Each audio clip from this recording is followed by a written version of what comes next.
மிளகு. தென் மாவட்டங்களில் மிளகை பற்றி உழவுற ஒரு கதை இருக்கு தெரியுமா?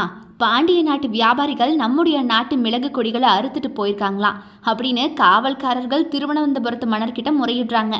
அவங்க மிளகு கொடிகளை கொண்டு செல்லலாம், ஆனால் இங்கே இருக்கக்கூடிய மேகப்பொதிகளை கொண்டு செல்ல முடியாதே அப்படின்னு பதிலளிச்சாராம் மன்னர். மேகங்கள் சூழ்ந்திருந்தா மட்டுமே மிளகு கொடி பூக்கும் காய்க்குமா. அந்த காலத்தில் பகைவர்களுக்கு மெல்ல மெல்ல கொல்லக்கூடிய நஞ்சை உணவோட கலந்து கொடுப்பாங்களாம். இதை உண்டவர்கள் சில மாதங்கள் கழிச்சு இறந்து போயிடுவாங்க. அதை பாஷான நஞ்சு அப்படின்னு சொல்லுவாங்க. இந்த நஞ்சு முறிக்கக்கூடிய மருத்துவ குணம் எதுக்கு இருக்குது தெரியுமா? மிளகுக்கு இருக்குது. இந்த நஞ்சையே முறிக்கக்கூடிய மருத்துவ குணம் கொண்டது தான் நம்ம மிளகு. அதனால தான் 10 மிளகு இருந்தால் பகைவன் வீட்டிலும் உணவு இருந்தலாம் அப்படிங்கிற பழமொழி உருவாச்சு. அதுபோக மிளகுடைய இன்னொரு பெயர் கறி. மிளகாய் வர்றதுக்கு முன்னாடி நம்முடைய சமையல் அறையில் காரத்துக்கு கை கொடுத்தது மிளகு தான்.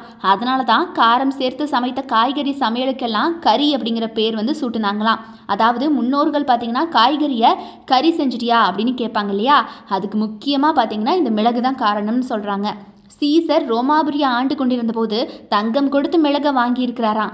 ஒரு முறை கஜானாவிலிருந்து தங்கம் எல்லாம் தீர்ந்துருச்சான். மிளகு கப்பல்லிருந்து இறக்க வேண்டாம் அப்படின்னு சீசர் சொன்னதாக வரலாறே இருக்குது.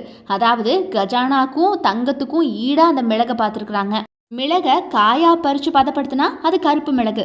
மிளகு பழுக்க வச்சு அதை ஊற வச்சு தோல் நீக்கி சுண்ணாம்பு நீரில் சுத்திகரித்து அதுக்கப்புறமா அதை வச்சா அது வெள்ளை மிளகு. அல்சர் இருப்பவங்க வெள்ளை மிளகை தாராளமாக சாப்பிடலாம். தலைவலி, ஒற்றை தலைவலி, மூக்கடைப்பு இருந்தால் தினமும் காலை மாலை சாப்பாட்டுக்கு அப்புறமா 1/2 கிராம் மிளகை 1 கிராம் வெல்லமும் சேர்த்து நம்ம சாப்பிட்டா உடனே குணமாகுமா. மிளகு, உப்பு, வெங்காயம் 3ஐயும் அரைச்சி தலையில் தடவை புழு வெட்டு கூட குணமாகுமா. தலையில் மிளகு தைலம் தேய்த்து வர நாள்பட்ட காதுகேளா தன்மையும் கூட சரியாகும். அதுபோக தலைவலியும் குணமாகும். சுக்கு, மிளகு, திப்பிலி ஆகிய திரிகடுகு இல்லாமல் சித்த மருத்துவம் செய்ய முடியாதுன்னு சொல்கிறாங்க. இதில் சுக்குவாதம் போக்கும், மிளகு பித்தத்தை சமப்படுத்தும், திப்பிலி கபத்தை சமப்படுத்தும்னு சொல்கிறாங்க நம்ம முன்னோர்கள். ஆஸ்துமா மற்றும் மூக்கடைப்புக்கு சிறந்த நிவாரணம் தருமா மிளகு.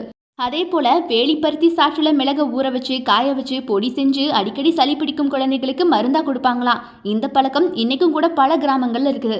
மிளகு, ஏலக்காய், கிராம்பு, ஜாதிக்காய் ஆகியவற்றின் எண்ணெயை எடுத்துட்டு தூளாக்கி பாக்கெட்டில் விற்கிறாங்க இப்போது. இதெல்லாம் பொடியாக கடைகளை வாங்குறத தவிர்த்துட்டு இன்றைக்கி நீங்கள் மிளகை தாராளமாக நீங்களே கைப்பட இடித்து சேர்த்து சாப்பிட்டீங்கன்னா அது தனி மருந்தா. மருந்தே உணவு, உணவே மருந்துன்னு நம்ம முன்னோர்கள் சொன்னது சும்மா இல்லை.